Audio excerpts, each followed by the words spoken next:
Welcome back friends. കഴിഞ്ഞ വീഡിയോയിൽ നമ്മൾ LED ടോർച്ചിൻ്റെ PCB ഡിസൈൻ എല്ലാം ചെയ്ത് വെച്ചിട്ടുണ്ടല്ലേ. നമ്മൾക്ക് ഈ വീഡിയോയിൽ ആ ഡിസൈൻ ഉപയോഗിച്ചിട്ട് എങ്ങനെ എച്ചിങ്, സോൾഡറിങ്, ഡ്രില്ലിംഗ് എല്ലാം ചെയ്തിട്ട് നമ്മൾക്ക് ഈ പ്രോജക്റ്റ് കംപ്ലീറ്റ് ചെയ്യാം എന്ന് നോക്കാം.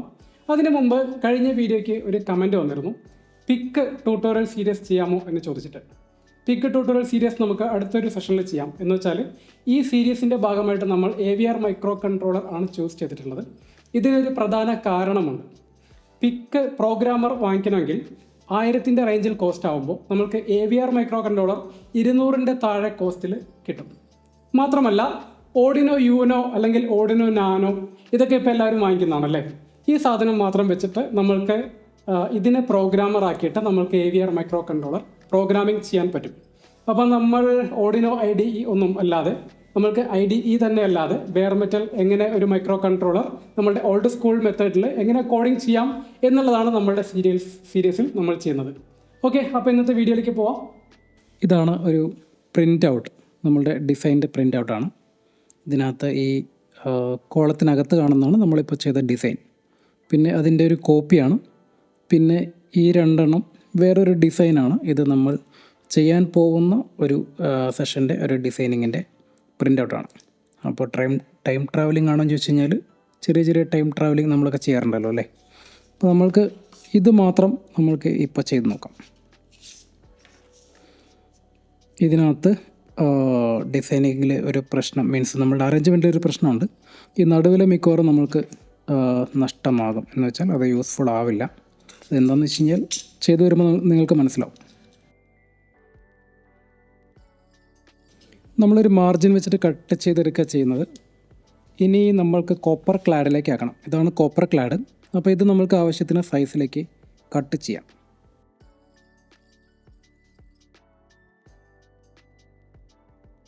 ഇതുകൊണ്ടൊരു ലൈൻ ഇടാൻ മാത്രമേ നമുക്ക് പറ്റുള്ളൂ. ഇത് ആക്ച്വലി ഒരു അക്രിലിക് കട്ടറാണ്. ഇതുകൊണ്ടാണ് നമ്മൾ കട്ട് ചെയ്യാൻ പോകുന്നത്.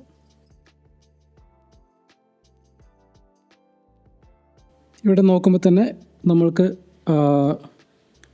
ലൈറ്റ് കടന്നു വരുന്ന ഒരു ചെറിയ മാർക്കുണ്ട്, ഒരു ലൈൻ കാണുന്നുണ്ട്.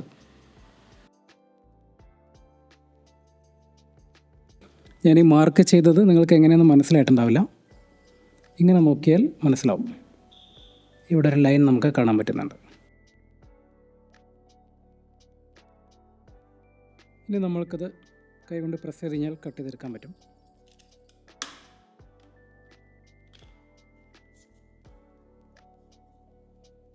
ഓക്കെ, ഇതിൻ്റെ വിഡ്ത്ത് ആയിട്ടുണ്ട്. ഇനി ലെങ്ത്ത് നമ്മൾ മാർക്ക് ചെയ്തെങ്കിലും ലൈൻ ഇട്ടില്ല, ആദ്യം ചെയ്യാം.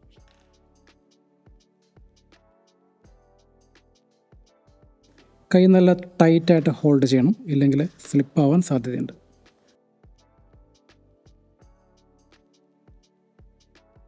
ഓക്കെ, നമ്മളുടെ ആവശ്യത്തിന് സൈസിന് നമ്മൾ കട്ട് ചെയ്തെടുത്തിട്ടുണ്ട്. നെക്സ്റ്റ് നമ്മൾക്ക് ഈ കോപ്പർ ക്ലാഡിനൊന്ന് പ്രിപ്പയർ ചെയ്യണം. ഒന്ന്, ഇതിൻ്റെ അരിക് എങ്ങാനും ചെറിയ പൊങ്ങി നിൽക്കുന്നുണ്ടെങ്കിൽ അതിനൊന്ന് ഷേപ്പ് ചെയ്യാം. 2, നമുക്കിതിൻ്റെ കോപ്പർ ശരിക്കും പുറത്ത് വരുന്ന പോലെ ഇതിനൊന്ന് ക്ലീൻ ചെയ്യണം.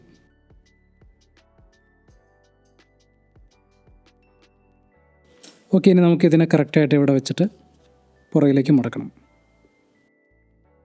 നല്ല ഷാർപ്പായിട്ട് മടക്കണം, ഇല്ലെങ്കിൽ നമ്മളിത് കോപ്പി ചെയ്തുകൊണ്ടിരിക്കുന്ന സമയത്ത് മൂവ് ആയിക്കഴിഞ്ഞാൽ നമുക്ക് കോപ്പി ചെയ്യുന്ന ഇമേജ് കറക്റ്റായിട്ട് വരില്ല.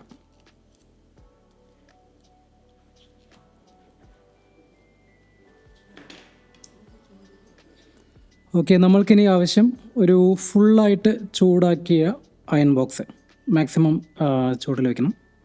എന്നിട്ട് അയൺ തുടങ്ങിയാൽ 4 മിനിറ്റ് കണ്ടിന്യൂസ് അയൺ ചെയ്യണം.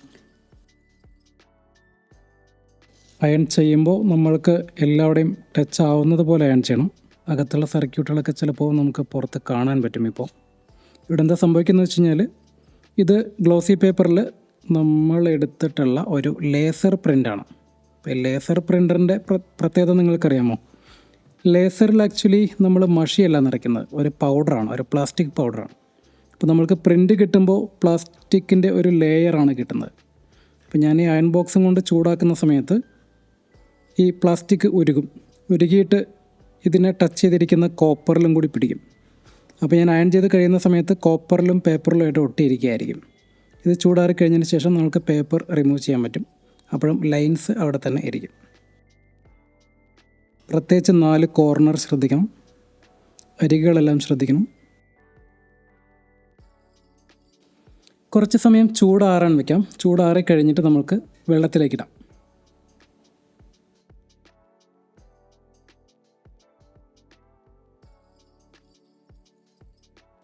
ഇനി നമുക്ക് പേപ്പർ റിമൂവ് ചെയ്യാം. ഇതിപ്പോൾ ഏകദേശം 1 മണിക്കൂറിലധികം വെള്ളത്തിലിരുന്നിട്ടുണ്ട്. ഈ പേപ്പർ റിമൂവ് ചെയ്യുന്നത് വളരെ സ്ലോ ആയിട്ട് ക്ഷമയോടെ ചെയ്യേണ്ട ഒരു പ്രോസസ്സാണ്.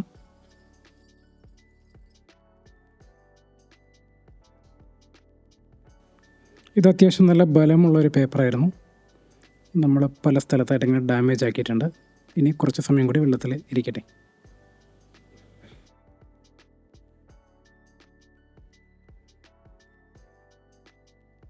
ഇനി നമുക്ക് എച്ചിങ് ചെയ്യണം, കെമിക്കൽ എച്ചിങ്. അപ്പോൾ അതിന് നമുക്ക് സൊല്യൂഷൻ ഉണ്ടാക്കണം, കെമിക്കൽ.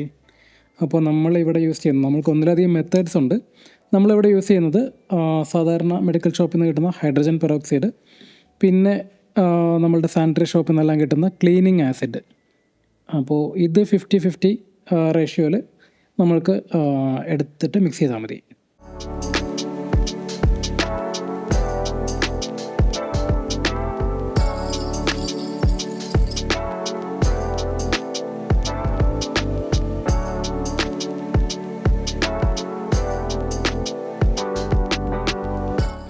നമുക്കിനി ഇത് കഴുകിയെടുക്കാം.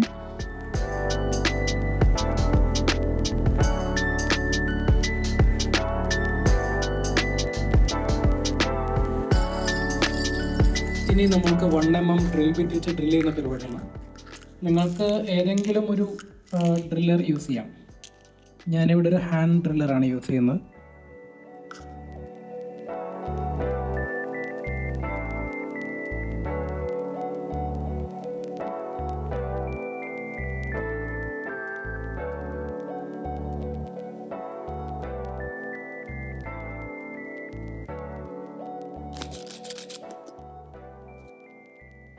നമുക്ക് ഈ സർക്യൂട്ടിലൊരു റെസിസ്റ്റർ വേണം.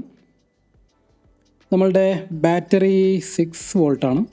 അപ്പോൾ LED വോൾട്ടേജ് ഒരു 2 വോൾട്ട് കഴിച്ചാൽ ബാക്കി 4 വോൾട്ട് ആയിരിക്കും വരിക. അപ്പോൾ റെസിസ്റ്റർ R = V/I 4/, നമ്മൾ ഉദ്ദേശിക്കുന്ന കറണ്ട് ഒരു 0.03 ആംപിയർ ആണ്, ഈക്വൽ ടു 133. ഓക്കെ, അപ്പോൾ 133 ഓംസ് എന്ന് പറയുമ്പോൾ നമ്മളുടെ കയ്യിലിപ്പോൾ 150 ഓംസ് ആണ് അവൈലബിൾ ആയിട്ടുള്ളത്. അപ്പോൾ 150 ഓംസ് നമുക്ക് യൂസ് ചെയ്യാം.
താങ്ക് യു ഫ്രണ്ട്സ്, എല്ലാവരും ട്രൈ ചെയ്ത് നോക്കാം.